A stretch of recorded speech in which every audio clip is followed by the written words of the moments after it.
Hello everybody, DM Geezer Jim here, continuing with our 2024 Dungeon Master's Guide. We are currently in Chapter 3, the DM's Toolbox, and it's an aptly named section. Keep in mind as you're watching these videos, listening to me read, I didn't write the book, but they did put Chapter 3 in alphabetical order. It's not about what's most important, it's just how they arrange the book, so it's okay. This next section, forewarning, buyer beware, listener beware, this is going to be a lengthy section. We're getting into the toolbox about dungeons. There's a lot of charts here, a lot of tables, a lot of stuff like that, so it's going to take us a little bit longer on your video. You've been warned. But seeing as we're halfway through the series, no need for any more introductions. Chapter 3, DM's Toolbox, Dungeons. Let's go. Some dungeons are old strongholds abandoned by the folk who've built them. Others are natural caves or lairs carved out by monsters. Dungeons attract cults, groups of monsters, and reclusive creatures. Because of their varied origins and purposes, dungeons have a range of distinctive qualities. For example, a dungeon that serves as a stronghold for hobgoblin soldiers has a different mood and feature than an ancient temple inhabited by the Yuan-Ti. You can use the Dungeon Quirks table below to add distinctive character to a dungeon you're creating or one in a published adventure. The quirks on the table reflect the characteristics of a dungeon's creator, its intended purpose, its locations, or some often catastrophic event in its history. You can use a single quirk or combine quirks as you see fit and roll or choose a result that inspires you. So the Dungeon Quirks, we are rolling on a 1d100 table, and there's quite a few entries here. 1d100 and the quirk is on the right. So let's just go ahead and read through it. I'm going to zoom in, so if you're faster at reading, then you can read while yourself, and apologies. So on the first quirk is, it's been abandoned after internal strife devastated its population. The next one is abandoned because the site was cursed by a god or powerful entity. The next quirk is abandoned by its original creators when a plague spread through the dungeon. Or amazingly well-preserved ancient city inside a dome encased in volcanic ash or submerged underwater or entombed in desert sands. That would be an unusual quirk. The next one is a built as a fortress guarding a mountain pass. Okay, I'm going to stop here before we go too far. We're on 10 to 12. Remember, the Dungeon Master's Guide defined a dungeon as any interior space. This can include caves, dungeons, castles, inns. Anything with an interior space with walls, ceilings, floors, and rooms is considered a dungeon. So you might be listening to me read through this going, that doesn't sound like a dungeon. The definition of dungeon is very loose. An interior indoor activity place. An instance, if you will. Think of that as a dungeon. So anyway, let's get back to quirks. It could have been built as a maze, either to protect treasure from intruders or as a gauntlet where prisoners were hunted by monsters. It was built as a stronghold, but abandoned shortly after it fell to invaders. Built as a treasure vault to protect powerful magic items and great wealth. Could have been built atop a cloud. Built beneath a city in catacombs or sewers.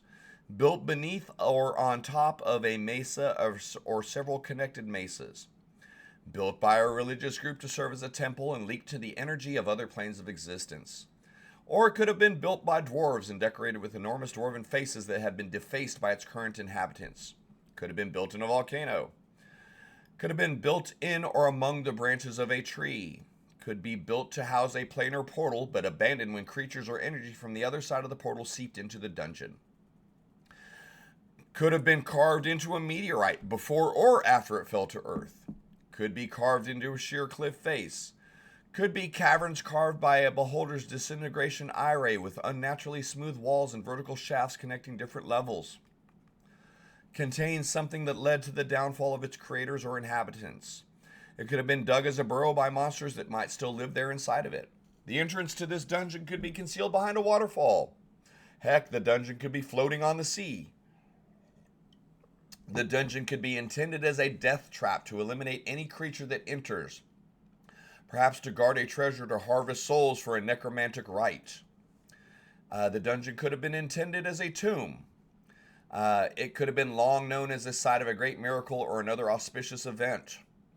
The dungeon could have been made by amphibious creatures such as Kuotoa or aboleths, using the water to protect the innermost reaches from air-breathing intruders. The dungeon could have been made by a powerful spellcaster, perhaps a lich, as a site for magical research and experimentation. The dungeon may have been made by giants and is at a vast scale. It could be natural caverns featuring a range of strikingly beautiful rock and crystal formations. It could be on an island in an underground sea. It could be on the back of a gargantuan creature. It could be originally constructed as a mine, but abandoned when the tunnels connected to the when tunnels ended up connecting to dangerous underdark tunnels. This dungeon could be secreted away in a demiplane or in a pocket dimension. The dungeon could slowly be abandoned as creators died out or migrated away. Finally, it could have been transformed by multiple events or disasters over the course of a century. A lot of ideas to inspire dungeon design, a lot of quirks. This is mainly designed. I am giving you commentary because this is a pretty thick table. If you're starving for ideas on what your next dungeon could be, if you're looking for ideas to inspire your next adventure area, your next encounter area, the Dungeon Quirks is a great place to start. Great place to start if you're looking for inspiration. Next section, mapping a dungeon. A dungeon can range from in size from a few chambers to a huge complex of rooms and passages extending hundreds of feet. The adventurer's goals often lie as far from the dungeon's entrance as possible, forcing characters to delve deeper underground or push further into the heart of the complex.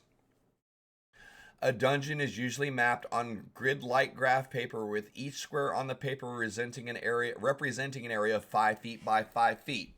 Appendix B will show us several examples. If you play with miniatures on a grid, the scale makes it easier to transfer your battle map to a battle grid. Mapping principles. As you draw your map, keep the following in mind. Asymmetry. Asymmetrical rooms and map layouts make a dungeon interesting and unpredictable. Three-dimensional layout. Stairs, ramps, lifts, platforms, ledges, balconies, pits, and other changes of elevation make a dungeon interesting and make combat encounters in those areas challenging. Multiple pathways. Add multiple entrances and exits, both to the dungeon as a whole and to individual rooms.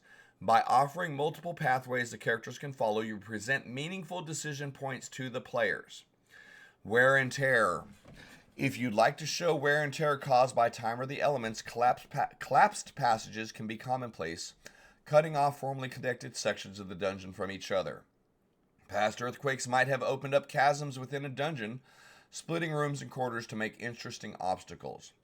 Natural features. Many dungeons include natural features. An underground stream might run through the middle of a stronghold, causing variations in the shapes and sizes of a room and necessitating features such as bridges and drains.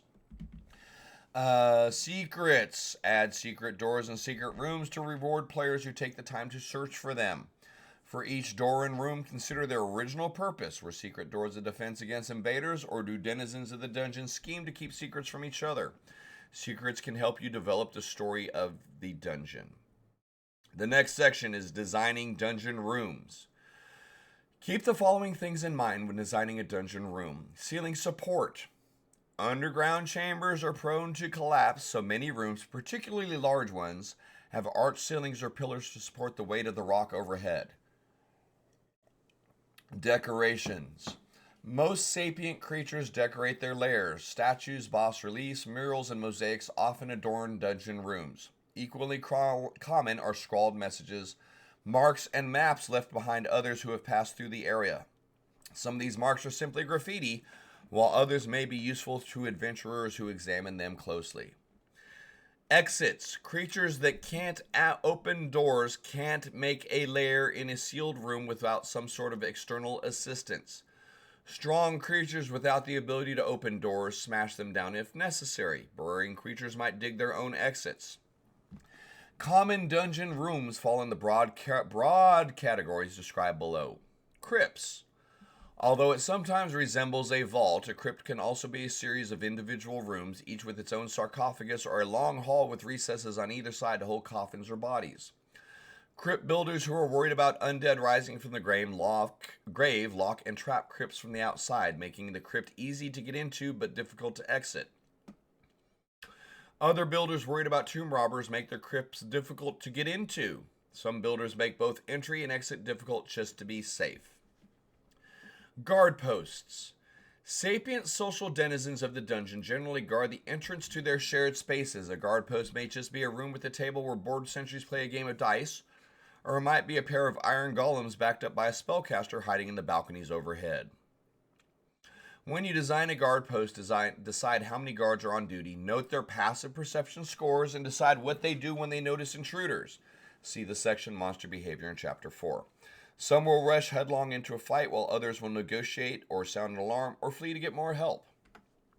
Living quarters. Most creatures have a lair where they can rest, eat, and store their treasures. Living quarters commonly include beds, if the creatures do sleep, possessions, both valuable and mundane, and some sort of food preparation area. Anything from a well-stocked kitchen to a fire pit to a hunk of rotted meat. Natural subterranean areas. Built dungeons often intersect with natural caverns, grottos, and passages that are home to subterranean creatures, strange rock formations, pools of water, molds, fungi, and bioluminescent moss. Shrines. Any sapient creature might have some place dedicated to worship. Depending on the creature's resources and piety, such a shrine can be humble or extensive. Adventurers are likely to encounter priests, cultists, and similar creatures there, and wounded monsters might flee to a shrine to seek healing. Vaults. A vault contains treasure and is usually sealed behind a locked or secret door. Many vaults are further protected by magic, monsters that can survive without food and water, as well as traps. See traps later in this chapter. Work areas. Sapient creatures often have laboratories, workshops, libraries, forges, and studios. Because such areas tend to contain valuable equipment, their doors are often locked and sometimes even warded by glyph and warding spells and similar effects. The next section is Dungeon Decay. How much we got left here? We're almost done with dungeons. Cool. Not too long of a section after all. So, the State of Ruin table can help you determine the general conditions of a dungeon area. States of Ruins features D6 column on the left and the features on the right, in case you're listening and not looking. This is a short table. The roll is a D6 and the features are as follows. For 1, the area is perilous. The area is dangerously worn and prone to collapse. Any impacts or damage to the structure, including from spells and other area of effects, have a 50% chance of causing a collapse. Number 2. Crumbling. Areas within the dungeon section are choked with rubble and have a 50% chance of being difficult terrain. Half cover and hiding places are plentiful. States of the Ruin number 3. Neglected. 1 dungeon hazard, such as brown mold, green slime, or yellow mold, see hazards later in this chapter, is abundant. States of Ruin number 4. Abandoned. Most of the dungeon is deserted. Dexterity checks have disadvantage because any sounds stand out as unusual. Number 5, secure. Agility checks made to break down doors, open locks, or carry out similar activities have disadvantage. The last thing of Dungeon Decay is thriving. The dungeon is heavily populated. Any loud noises draw the attention of nearby creatures.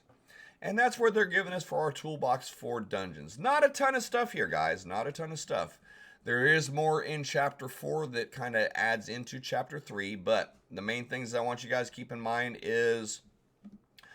Number 1, the term dungeon represents any interior space. Technically, a tavern is considered a dungeon for design and encounter purposes. It's just no different than the caves of the Underdark, no different than the keep on the Borderlands. Any interior space is a dungeon.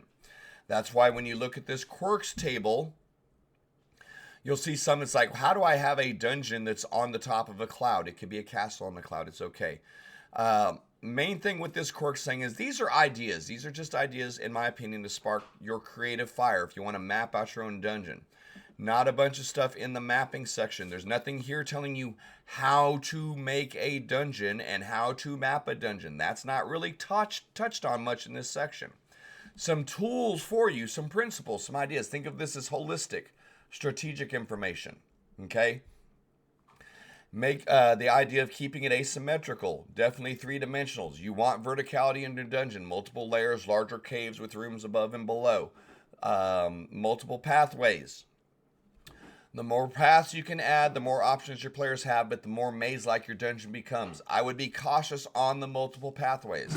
I think they make sense where they make sense, but if every room has 5 ways in and 5 ways out, you're not in a dungeon anymore, where you're technically still in a dungeon, but you're now becoming maze-like. Okay, pay attention to your resources when you're designing a dungeon. If you're playing Theater of the Mind, you have a lot more space to get crazy and wild with stuff. If you're playing on battle maps and VTTs, you've got to be able to portray the area for your players to work with. So keep that in mind when you're designing your dungeons. Are you able to make it something your players can work with as well? On my Twitch stream, we spend a lot of time talking about dungeon design, encounter designs, line of sight, challenges, broken elevations, and things like that. I urge you, shameless self-promo here. Follow us over on Twitch. Join us over there. We get into a lot of the nitty-gritty of this. So there's not a whole heck of a lot more than I'm going to say about the dungeons. The idea of decay is... So my last parting thought on the dungeon section. I believe this section is here to provide you, if you want to make your own dungeon, this is where you start and this is where it goes. Between the quirks and the decay, you're coming up with the state of your dungeon, okay? Is it alive and active, or is it old and ruined? And then you got some basic definitions for what you would need in a dungeon ecology. Somewhere for things to sleep, somewhere for things to eat, some natural areas, some places that stuff are stored, all of that. Last little bit of personal comment before I end this video. They could have done more with this, but they do a lot more of it in our chapter 4, setting up an encounter, talking a lot more about the meat and potatoes that go into an encounter that you then transpose on your dungeon. So, thanks for hanging out. That's the end of this section. We talked about chapter 3, DM's Toolbox, Dungeons. Information about setting up a dungeon, just the bare bones information to kind of get your brain rolling. That's all that's really in this section. Appreciate you tuning in. We'll be back for a little bit more. Thank you so much. GMD's your game here. RTFM, the Dungeon Master's Guide. Don't forget to join us over on Twitch, and we'll talk to you soon.